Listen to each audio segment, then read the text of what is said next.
네, 국내 2위의 가상자산 거래소인 빗썸에서 61조 원어치 비트코인 62만 개가 잘못 지급된 사고가 났습니다. 단순 실수를 걸러낼 시스템조차도 없었던 셈입니다. 서은숙 상명대학교 경제금융학부 교수와 함께 알아보겠습니다. 어서 오십시오. 어서 오십시오, 교수님. 안녕하세요. 이것도 좀 상상하기 어려운 사고가 또 가상자산 거래소에서 발생을 했어요. 비트코인 61조 원어치가 오입금됐다라는 이런 사고인데 어떤 경위입니까? 이게 이제 그러니까 2월 6일 목요일이죠. 예. 한 저녁 7시부터 7시 45분 사이에서 그 빗썸에서 이제 오지급 사건이 발생을 했는데요. 사건의 발단을 한번 보면은 사실 빗썸이 당일 이벤트를 이제 했어요. 그러니까 럭키드로우 이벤트를 진행을 했는데 네. 담당자가 이제 럭키드로우에 이제 당첨된 그 고객들에게 보상을 줘야 되잖아요. 그 단위를 입력을 할 때 보상이 원래 1인당 2,000원에서 한 5만 원 정도 사이에서 이제 결정이 되는 럭키드로우 이벤트였는데 예. 이거를 원 대신에 비트코인으로 입력을 한 거죠. 단위 자체를. 예. 그래서 원래는 참여자 한 명당 2,000원 상당의 비트코인을 지급을 해야 되는데 이 원을 빼고 1인당 2,000개의 비트코인을 지급하는 어마어마하네요. 것으로 예. 된 겁니다. 그래서 사실 당시 그때 비트코인 가격이 약 9,800만 원 정도가 되니까 약 2,000개면 1인당 1,980억 원 정도가 되는 거거든요. 그러니까 이벤트에 참여한 사람이 695명인데 랜덤박스를 열어서 당첨된 사람이 249명이에요. 그래서 이 금액이 그대로 지급이 됐고 총 62만 비트코인, 그러니까 시가로 따지면 약 60조 원이 오지급된 걸로 파악이 됐습니다. 그러니까 네. 문제는 이게 순전히 이제 장부상 숫자라는 거죠.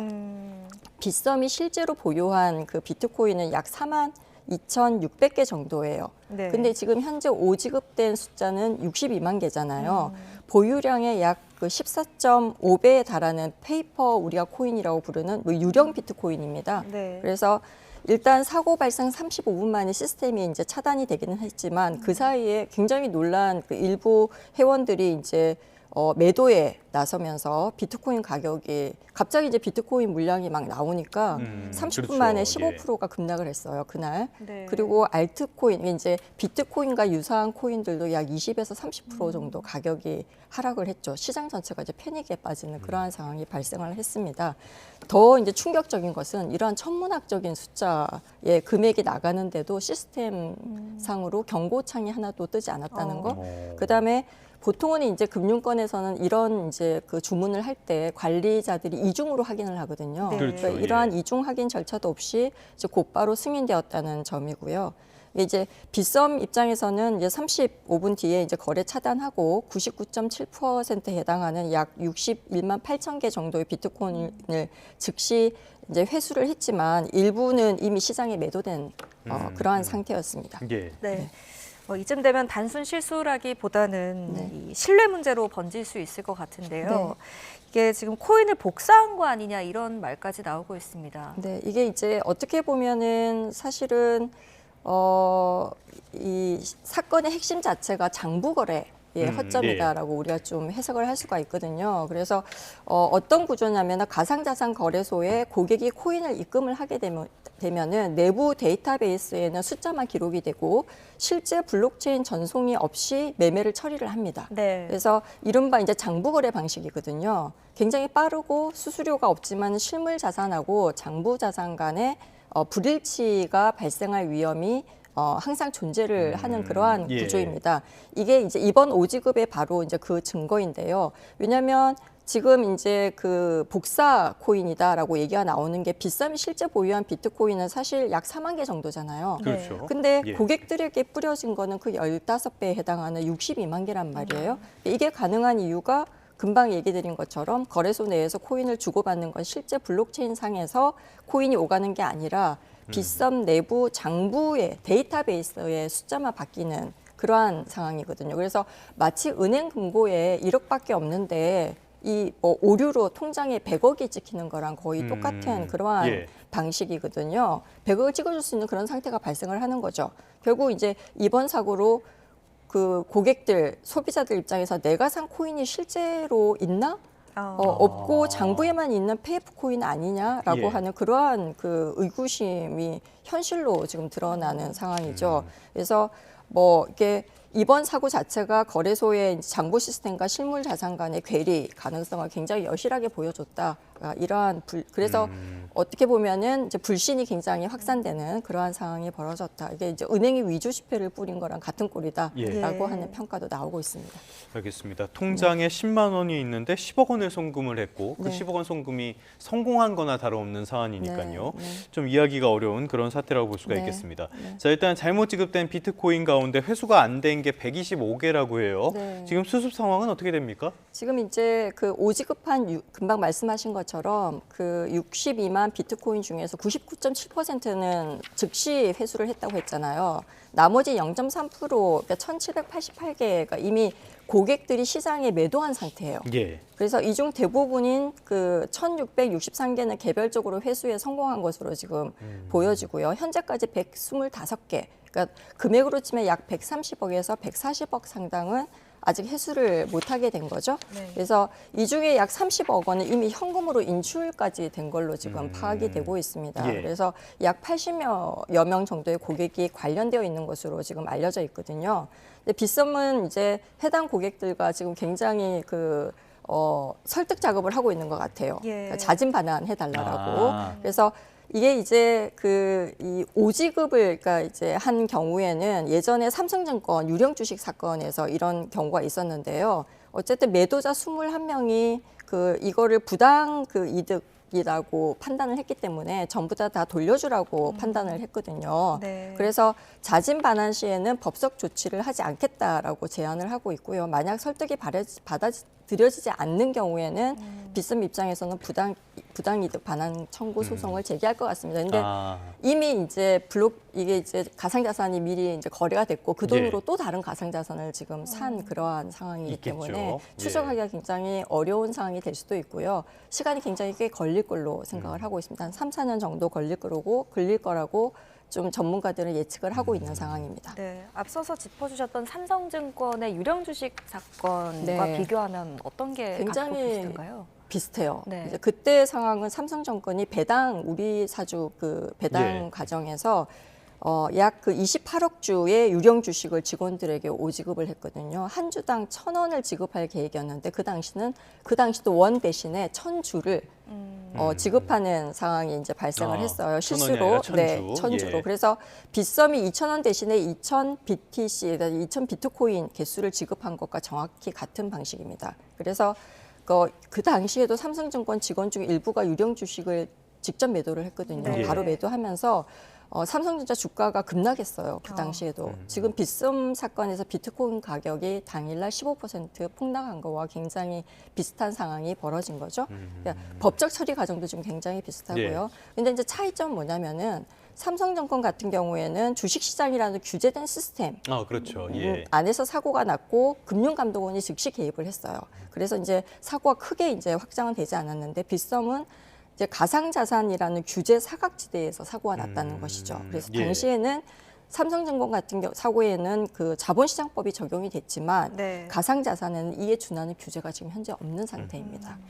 그러니까 이른바 팻핑거, 그러니까 네. 뚱뚱한 손가락이 저지른 실수 같은 거는 어디에나 있을 수 있지만은 네. 이걸 통제한 장치가 없다는 건 심각한 문제가 되는 거잖아요. 네. 그렇다면 지금 금융당국 어떤 행동을 보여줘야 되는 시기입니까? 이게 이제 사실은 유사하게 2025년 12월에 우리 아시는 것처럼 업비트에서 445억 그랬죠. 원치의 코인 예. 도둑 맞은 해킹 사건도 또 있었잖아요. 예. 그래서 굉장히 금방 얘기하신 것처럼 어떻게 보면은 가상자산 거래소가 그 수십조 원의 그 고객 자산들을 관리를 하는데 은행이나 증권사에서 적용되고 있는 내부 통제 규정이 전혀 적용되지 않는다는 것은 명백하게 좀 규제 공백이다라고 볼 수가 있는 것 같아요. 그래서 2024년 정부가 하고 있는 것은 7월 달에 지금 가상자산 이용자 보호법으로 해서 우리가 예. 이제 가상자산 거래할 때 콜드 월렛이라고 있거든요. 예. 거기는 뭐냐면은 보관 자체를 따로 USB 형태로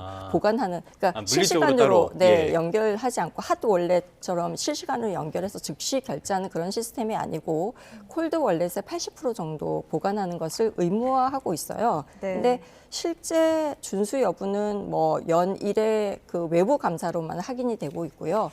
실시간 모니터링이 없어요. 외국 같은 경우에는 프루프 오브 리저브라고 해서 보관하고 있는 상태를 증명서로 실시간으로 확인을 할 수가 있거든요. 그래서 네.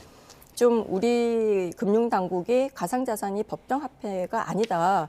규제 공백 상태에 있어서 좀 소극적으로만 하고 있는데 지금 계속 가상자산 시장에서 이러한 문제들이 네네네. 일어나고 있잖아요. 그래서 좀 적극적으로 규제할 수 있는 방법들을 고려를 하고 도입을 해야 된다라고 생각을 하고 있습니다. 네, 이런 어처구니 없는 사고 재발 방지를 위해서라도 확실한 대응 대비책이 필요할 것 같습니다. 네. 다음 이슈로 넘어가서요. 네. 지금 정부가 최근에 다주택자 양도소득세 중과유예 이제 네. 폐지하겠다라고 얘기를 하면서 강남 3구를 낀 서울 동남권의 매도자 우위가 축소됐다고 하는데 이게 어떤 신호인 겁니까? 뭐 정확하게 이제 말씀을 하셨고요. 사실 이제 가장 큰 원인은 5월 9일자로 이제 유예가 종료되는 그 양도세 중과 유예 종료 이제 이벤트 때문인데요. 지금 이제 강남 부동산 시장에서 보면 강남 3구를 포함한 서울 동남권의 매매 수급 지수라고 있는데 이게 네. 2주 연속 하락해서 101.9를 기록을 했어요. 그러니까 21주 만에 최저치입니다. 보통 이제 100 이상이면 여전히 매도자의 우위이지만 그 격차가 굉장히 빠르게 줄어들고 있다라고 우리가 볼 수 있는 신호이거든요. 예. 이제 뭐냐면은 이 5월 9일로 예정된 양도세 중과 유예 종료 때문에 다주택자들의 경우에는 세금 폭탄을 피하려고 앞다투어 지금 매물을 내놓고 있단 말이에요. 네. 근데 실제로 송파구 매물이 보면은 한 달 사이에 24.5%나 급증을 했고 서초는 16.1%, 강남도 15.4%가 늘었어요. 예. 뭐 근데 반면에 매수세가 굉장히 급격히 위축되고 있는 거죠. 사실 LTV가 40%로 지금 규제 대출이 막혀 있는 상태잖아요. 규제 예. 때문에 금리는 어떻게 보면 여전히 높은 상태고요. 집값도 이제 고점이다 보니까 지금 사기가 굉장히 이게 좀 우려되는 사항들이 되게 많잖아요. 그래서 관망세가 굉장히 지금 강해진 것 같아요. 그래서 팔려는 사람은 굉장히 많은데 살려는 사람이 없다 보니까 매도자 우위가 무너지고 있는 그런 상태다라고 볼 수가 있습니다. 알겠습니다. 여전히 지금 상황을 봤을 때는 사려는 사람은 줄고 팔려는 사람은 늘어났다라는 네. 상황으로 좀 볼 수가 있겠는데요. 그렇다고는 해도 여전히 그 오름폭, 서울 아파트의 가격 오름폭은 상당히 큰 편입니다. 네, 네. 지난주에 0.27% 올랐는데 이거를 연으로 계산을 해보면은 한 15% 정도 네, 굉장히 높은 맞습니다. 수준이 되거든요. 네, 네. 자, 지금 상황 아파트 가격이 많이 오른 곳이 경기 용인 수지구, 서울 관악구였다고 하는데 네. 이런 배경은 뭘로 봐야 됩니까? 이게 이제 강남은 규제가 굉장히 심해지니까 실수요자들 입장에서는 그나마 살 수 있는 곳을 찾아서 좀 옮겨가는 거다라고 보시면 좋을 것 같아요. 예. 그래서 뭐 우리가 일명 풍선 효과라고 부르는 거죠. 누르니까 다른 데가. 네, 예. 그렇죠. 지난주에 수지구와 관악구의 주간 상승률이 각각 방금 말씀하신 것처럼 0.58%, 뭐 0.55%를 기록하면서 상위권에 올랐어요. 그래서 무려 279주 만에 최대 상승폭입니다. 이게. 네, 그래서 이 지역의 공통점이 이제 상대적으로 좀 저평가되어 있고, 그 다음에 관악구는 10억 원 초중반, 수지는 10억에서 13억 원대로 강남 30억 원대에 비교하면 거의 이제 한 절반 이하의 가격 수준인 거죠. 둘째는 대출 규제 완화 구간입니다. 예, 예. 여기가. 그래서 뭐 15억 원 이하는 어쨌든 LTV가 50에서 60%로 강남의 40%보다는 좀 유리하거든요. 그리고 이제 교통 호재도 있고요. 뭐 GTX-C 연결 예정이나 2호선 접근성이 좀 좋다라고 하는 교통 인프라가 있기 때문에 근데 이제 이런 것 때문에 사실 그 조금 더 싼 구역으로 이제 이동하는 효과다라고 보는 거지 집값 예. 자체의 가치가 굉장히 올라서 우리가 이제 흔히 말하는 밸류에이션이 좋아서 올라가는 것은 아니다라고 봐야 되겠죠. 네, 이런 가운데 무주택 가구주의 흐름도 좀 살펴봐야 될 것 같은데요. 서울에 살고 있는 2030 세대의 무주택 가구주가 100만 명에 육박했다고 합니다. 네. 이게 어느 정도 수치인가요? 이게 지금 이제 39세 이하 서울의 무주택 가구가 99만 정확하게는 2,856 가구로 집계가 된 것으로 보여지고요. 네. 사실상 100만 가구를 돌파했다라고 봐야 되겠죠. 수도권 전체적으로 보면은 204만 5,634 가구에 달합니다. 예, 이제 어떻게 보면은 이 숫자가 주는 의미가 굉장히 좀 다양한데요. 첫 번째가 청년층의 자가 보유율이 굉장히 낮다, 붕괴됐다라고 예. 우리가 해석을 할 수가 있어요. 그러니까 39세 이하 가구의 자가 보유율은 서울 기준으로 약 17.9%에 불과합니다. 10명 중 8명은 전세나 월세에 의존하고 있다라는 것을 의미를 하고 있거든요. 네. 그래서 뭐 그러다 보니까 둘째는 월세 부담이 굉장히 역대 최고다라고 볼 수가 있겠죠, 그죠? 그래서 뭐 이렇게 대출 이자 주거비에다가 월 평균 주거비에다가 대출 이자까지 더하다 보면 월 평균 뭐 16만 6천 원이 추가돼서 합치면 약 38만 원 정도가 됩니다. 이게 어떤 거냐면은 청년들이 월급을 받아가지고 그 소비를 할 여력이 별로 없다는 뜻입니다. 그래서 네. 뭐 월세 내기가 이제 급급하다 보니까 어떻게 보면 소비가 안 된다는 뜻은 3, 40대 그러니까 39세니까 40대 이하의 젊은 층의 소비가 안 된다는 것은 내수 경제가 회복되기가 굉장히 어려운 상황까지 연결되는 예. 거죠. 그래서 또 어떻게 보면 또 이런 부분은 정부의 청년층에 대한 지원 정책이 좀 미약하다. 효과가 그렇게 크게 나타나고 있는 것 같아 보이지는 않는다라고 보여지고요. 예, 이렇게 보면 됩니다. 연소득 5천만 원의 소득을 받는 사람이 월 100만 원에서 200만 원을 꾸준히 저축을 해도 사실은 관악구의 10억 아파트 우리가 이제 일부 대출을 범위 내에서 받는다고 해서 뭐 자기 자본금으로 6.5억 원이 필요가 한데 이걸 모으려면은 쉽지 약 않죠. 25년 이상이 예. 걸리는 그러한 금액이죠. 그래서 아예 강남 25억짜리 아파트는 생각도 할 수가 없고요. 그래서 이건 어떻게 보면 단순한 부동산 문제가 아니고 좀 사회 시스템 전체의 위기 문제로 좀 봐야 되지 않나라고 생각을 하고 있습니다.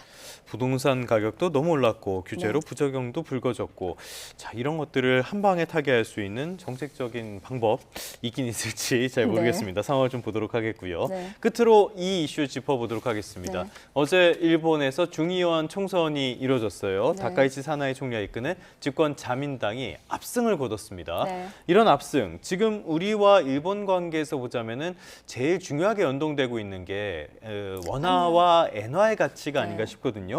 이거 환율 또 뛰어오를 가능성이 있는 거 아닙니까? 전망 어떻게 보십니까? 일단 엔화의 약세가 굉장히 가속화될 가능성이 커요. 우리가 이제 다카이치의 그 우리 흔히 말하는 사나이 노믹스 이거의 특징이 뭐냐면은 대규모 재정 정책의 확대예요. 네. 그러니까 대규모 재정 정책을 쓰려고 하면 돈이 필요하잖아요. 그렇죠. 그리고 정부가 일본 정부는 국채를 많이 발행해야 되거든요. 근데 일본의 지금 부채 규모가 GDP 250% 수준이에요. 여기에서 이걸 더 발행을 하려면 더 높은 금리를 줘야 되고요. 어쨌든 굉장히 높은 부채 때문에 일본 엔화의 신뢰도가 굉장히 떨어질 수밖에 없습니다. 네. 그러면 엔화는 약세가 되겠죠, 그죠?